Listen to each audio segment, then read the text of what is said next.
Let's bring in Steve Duncan, retired special agent of California's Department of Justice. Steve also spent most of his career investigating Mexican drug trafficking organizations, border violence, and gangs. Steve, you certainly are qualified to answer these questions.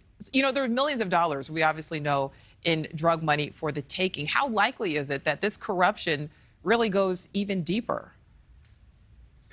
It's very likely, and it's systemic, and it's been happening forever. As far as my experience in law enforcement, there's always been corruption. Mexico's a different country. It's something that we, as investigators, have to go in understanding their status, what they're vulnerable to, the danger.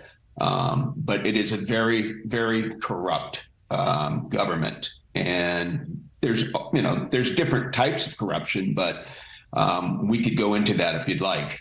Well, Steve, with so much money on the line, and you say it's systemic, I mean, is a certain amount of corruption inevitable? Yes, it is. It's inevitable because of the economy of Mexico. It's because of the vulnerability of police or certain government officials in a particular position that is an asset to these cartel heads. They have the money. They have most of the money. They have most of the power. There's impunity in Mexico. There's no fear of punishment or repercussion. So anything goes in Mexico. And again, as an agent, we have to understand that going into it and deal with it. Well, it seems like a pretty positive sign. We do have these trials going on. We do, today have this cartel leader pleading guilty to charges here in the U.S. Is that a positive sign that things are maybe moving in the right direction? God bless the Southern District of New York. They took it to the extent that we never did in our investigations. We had the information. We were told who each cartel member corrupted at each level of the government over certain periods of time. We knew that. We documented, we memorialized it, we shared it with the Mexican government, but nothing was ever done. And I know we could have done more too. We share the problem. We're the consumer nation of drugs. So, but I'm really excited that Chapo got life.